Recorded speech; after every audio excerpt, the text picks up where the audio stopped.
নমস্কার, কেমন আছেন সবাই? সবার শুভকামনা করে ভিডিওটা শুরু করলাম। আজকে একটা ছোট্ট রেসিপি ভিডিও নিয়ে এসেছি। সেটা হচ্ছে চটজলদি চিকেন।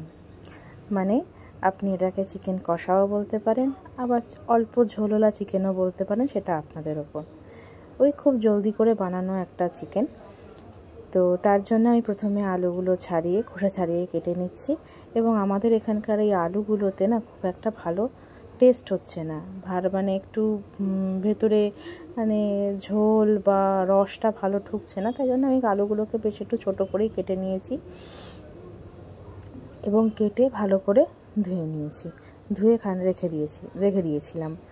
এবার আমি 3টে এরকম সাইজের পেঁয়াজ নিয়েছি, মিডিয়াম সাইজই বলতে পারেন। পেঁয়াজগুলোর খোসা ছাড়িয়ে ভালো করে ধুয়ে নিয়ে, কারণ এখন ওই পেঁয়াজের ওপরের স্তরে যে একটা কালো রঙের ফাঙ্গাল পড়ছে, তার জন্য পেঁয়াজ ভালো করে, মানে এই পেঁয়াজগুলোতে ছিল না, কিন্তু যে পেঁয়াজগুলো থাকে যেটাকে অ্যাসপারজিলাসের একটা স্তর বলে, কালো রঙের কালো ফাঙ্গাস। আমি সাধারণত ওপরের স্তরটা ফেলে দিই, তারপর ধুয়ে তারপর রান্না করি। তো এই পেঁয়াজগুলোতে ছিল না, এই জন্য এই পেঁয়াজগুলিকে প্রথমে লম্বা লম্বা করে একটু পাতলা পাতলা করে ঝিরি করে কেটে তারপর মাঝখান থেকে এরকম চিড় লাগিয়ে দিয়েছে। দেখতেই পাচ্ছেন বেশ পাতলা পাতলা করে কাটা হয়েছে। আপনারা চাইলে পেঁয়াজের পেস্টও বানিয়ে নিতে পারেন। আমি যখন খুব তাড়াহুড়োর মধ্যে থাকি না, তখন এত সময় নিয়ে পেঁয়াজও কাটি না, ছোট ছোট চাঙ্ক করি, মিক্সিতে পেস্ট করে নিই। তবে মিক্সিতে মানে পেঁয়াজ পেস্ট করে রান্নায় দিলে আমার মনে হয় একটু তুলনামূলক বেশি তেল টানে, তাই জন্য কিন্তু তাড়াহুড়োর সময় করতে হয়। এবার টমেটোগুলোকেও আমি মোটামুটি এরকম করে ছোট ছোট চাঙ্ক করে নিয়েছি, মিডিয়ামের থেকে একটু বড়ই, মিডিয়ামের থেকে একটু বড়ই টমেটোগুলোকে এরকম চাঙ্ক করে নিয়েছি। আপনারা চাইলে টমেটোগুলো পেস্ট করে নিতে পারেন। আর এই যে কাঁচা লঙ্কাগুলো দেখছেন, 6-7টা কাঁচা লঙ্কা আছে। কাঁচা লঙ্কাগুলো কিন্তু বেশ ঝাল, এবং এই কাঁচা লঙ্কাগুলোকে আমি এরকমভাবে র্যান্ডামলি চপ করে নিচ্ছি। আপনারা চাইলে যখন টমেটো পেস্ট করবেন তখন টমেটো আর কাঁচা লঙ্কাটাকে একসঙ্গে পেস্ট করেও রান্নায় অ্যাড করতে পারেন। কিন্তু আমি এখন আজকে আমার আর মিক্সির বাটি ফাটি ধুতে ইচ্ছে করছিল না বলে মিক্সির পাটটাই আমি হাঁটিয়ে দিয়েছি শুধুমাত্র। আর এখন তো শীতকাল, দিল্লির ঠান্ডা আস্তে আস্তে বাড়ছে, বুঝতেই পারছেন। জল ঘাঁটতেও ইচ্ছে এখন থেকেই করছে না। যাই হোক, এরপর আমি তেল দিয়েছি। তেল গরম হলে আলুগুলো একটু ভেজে নেব, নুন দিয়ে, হলুদ দেব না, লালচে করে। আর এই তেলটা কিন্তু সাদা তেল। সাধারণত মাংস রান্না সর্ষের তেলেই ভালো লাগে, কিন্তু এই তেলটা সকালবেলা আমি লুচি ভেজেছিলাম, তো তেলটার কোনো গতি করবার জন্য ভাবলাম এই তেলটাতেই মাংসটা চট করে রান্না করে ফেলি। এবার আলুটাকে বেশ লালচে করে মচমচে করে ভেজে নিয়েছি। সাধারণত আমি মাংস বা মাছের ঝোলে এরকম করে লালচে করে আলু ভেজেই দিই, আমার খুব ভালো লাগে। তারপর এই পেঁয়াজ কুচিগুলো আর কাঁচা লঙ্কা কুচিগুলো রান্নায় তেলে অ্যাড করেছি।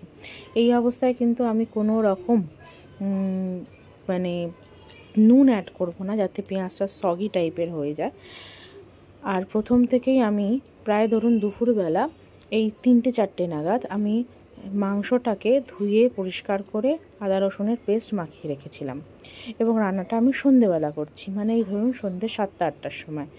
তো এবার আমি ভালো করে ওই যে পেঁয়াজটা ভাজছিলাম তার মধ্যে মাংসটা দিয়ে একটু ভাজা করব। এবার পেঁয়াজটা চিকেনটা যখন বেশ একটু ভাজা হয়ে গেছে, তখন আমি একটু নুন আর হলুদ অ্যাড করেছি। কারণ এবার যদি চিকেন থেকে জল ছাড়ে তাহলে আর অতটা পেঁয়াজটা আমি যেটা চেয়েছিলাম যে চিকেনটা একটু ভাজা হয়ে যাক, তো সেটাতে আর কোনো অসুবিধা হবে না। দেখুন কতটা জল ছেড়ে দিয়েছে চিকেন থেকে নুন দেওয়ার সাথে সাথে। তারপর আমি টমেটো অ্যাড করে নিচ্ছি। একটু আগে থেকে সরি বলে নিচ্ছি, বাড়িতে 2টো ছোটো বাচ্চা আছে, তো বিভিন্ন রকমের আওয়াজ আপনারা হয়তো এই ভিডিওগুলোতে পাবেন, শুধুমাত্র ভয়েস ওভার ছাড়াও। এবার এই টমেটোগুলোকে দিয়ে আমি ঠিক ততক্ষণ পর্যন্ত কষাতে থাকবো যতক্ষণ টমেটোটা গলে না যায়, এবং তার আগে কিন্তু আমি কোনো মশলাও অ্যাড করব না। যখন টমেটোটা প্রায় গলে আসবে, মাংসের সাথে একটু মিশে যাবে, তখন আমি এর মধ্যে যে রুটিন মশলাগুলো সেগুলো অ্যাড করব। রুটিন মশলা বলতে বোঝাচ্ছে ধনে আর জিরেগুলো আর কাশ্মীরি মির্চি। আমার কাছে একটা 1 টেবিল স্পুনের চামচ আছে, আমি সেই চামচ অনুযায়ী 1 টেবিল স্পুন ধনে গুঁড়ো আর তার থেকে একটু সামান্য বেশি আর 1 টেবিল স্পুন ভর্তি জিরে গুঁড়ো রান্নায় অ্যাড করেছি এবং 1/2 টেবিল স্পুন কাশ্মীরি লাল মির্চি অ্যাড করেছি। করে আমি কিন্তু এখানে কোনো জল অ্যাড করব না। এই মুরগির মাংসটা থেকে যতটা জল বেরোচ্ছে সেই জলটার ওপরই মাংসটাকে কষানো হবে এবং আমি প্রায় 15 থেকে 20 মিনিট শুধুমাত্র মাংসটাকে কষিয়েছি।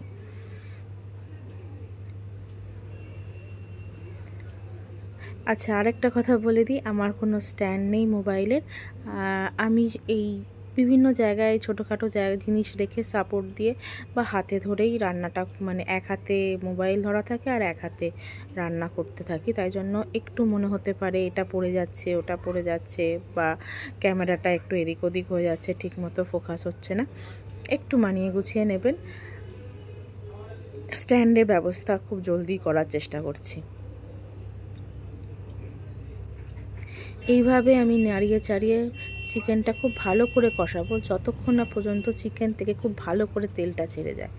মানে সাধারণত মাংস তো কষানোটাই মেন, সেটা মুরগির মাংস হোক আর পাঁঠার মাংস হোক, কষানোটাই সব কিছু। ঠিক এইভাবে খুব ভালো করে আমি কষাবো।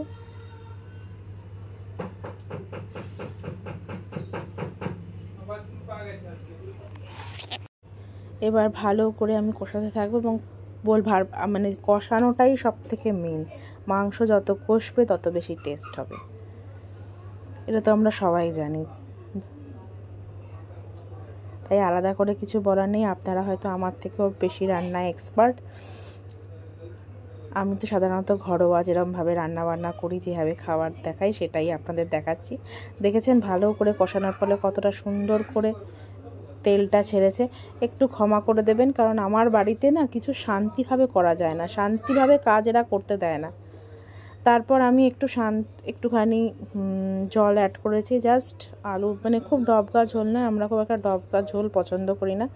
এবার আলুটাকে সেদ্ধ করার মতো আর কি যতটুকু দরকার অতটুকুই জল অ্যাড করেছি যাতে আলুটা সিদ্ধ হয়ে যায় এবং তারপর ওই মিডিয়াম ফ্লেমে আলু মানে একটুখানি সেদ্ধ হতে দিয়েছি। মাংস প্রায় সিদ্ধ হয়ে এসছে, কারণ যতটা কষানো হয়েছে যতটা সময় ধরে মাংস প্রায় সিদ্ধই।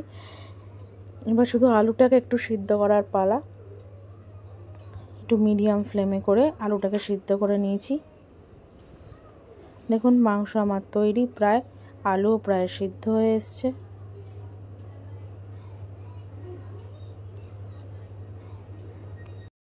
এবার প্রয়োজন মতো গরম মশলা আমি এতে অ্যাড করব।